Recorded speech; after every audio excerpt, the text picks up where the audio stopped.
In this video tutorial, we're going to learn about the 3 different ways that Dreamweaver can display a page to you as you're editing it. Let's start out by launching this index.html page that we built earlier. And I'm going to reduce this thing here.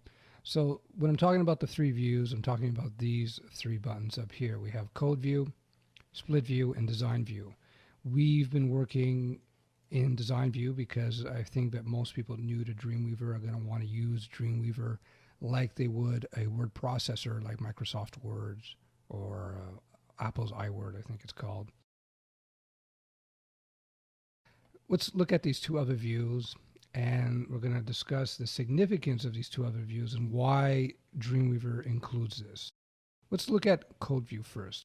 I've clicked on that, and what we see is our very same web page, but we see the code behind the web page. So what does that mean? Well, this tells us that web pages are actually built using code. This is a code here. The code, of course, is called HTML, or some people may use something called XHTML. For our purposes, though, we'll just call it HTML. That's what most people are using. And the differences between XHTML and HTML are very subtle. Once again, HTML code is the building blocks of any web page. And when you're adding stuff in Dreamweaver yourself, from cutting and pasting and doing things like this and making things bold, Dreamweaver is actually writing the code for us in the background. So for instance, I've highlighted this piece of text here.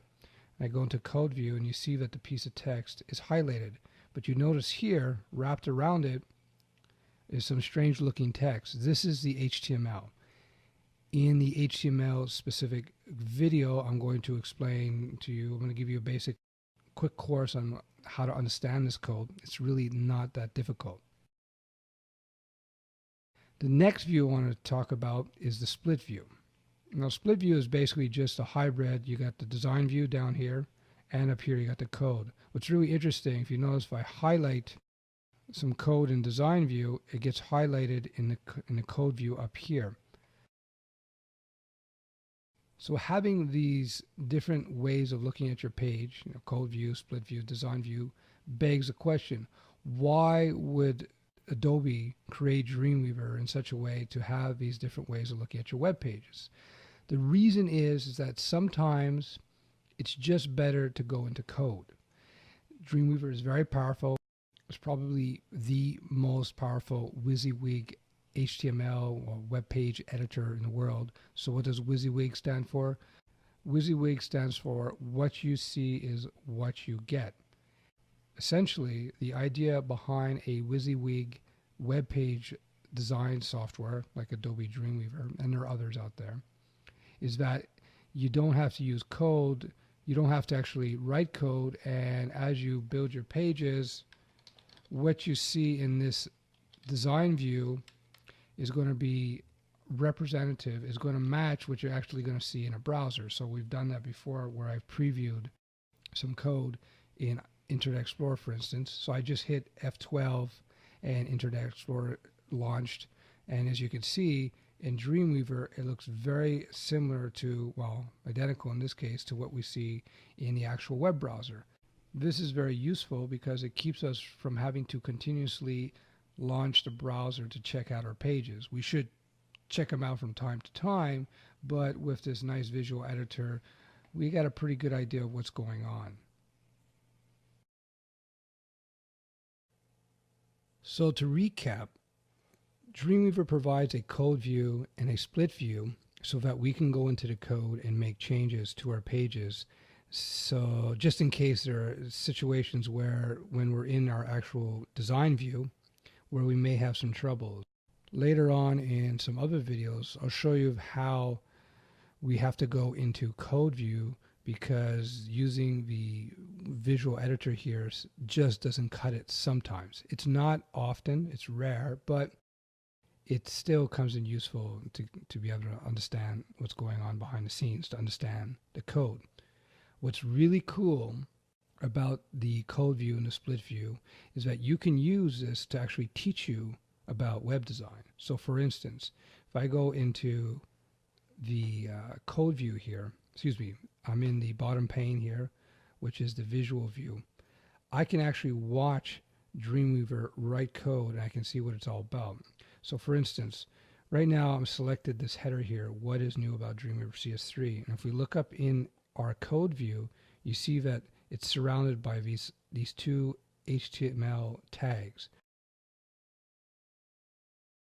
An HTML tag is basically some text that's specially formatted in such a way that the browsers understand it. Tags essentially tag text, images, and so on in your pages. These tags are processed by the browser, and as such, the page is displayed to you. When I say process, essentially the tags give instructions to the browser on how to display things. What I want you to take away from this is that split view can be used to more easily learn HTML. So again, I'm in the design view down here.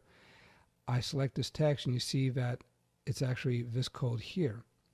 So another thing I can do, if I select the text here, you notice down in the properties tab, I have the format drop down list here. Remember that?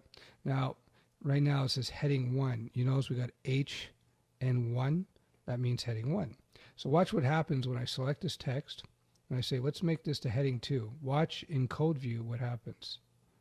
As you can see here, it turns to heading 2. Or how about if I select paragraph? So if I go into, well, I already selected it here. See, it turns into a paragraph.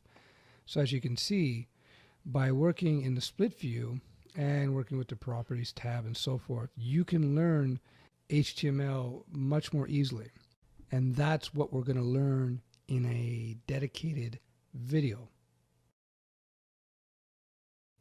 That all said, what you're going to find is that once you start building your own websites with Dreamweaver CS3, that by jumping in and out of design view and split view and code view, you'll speed up the process of your web design.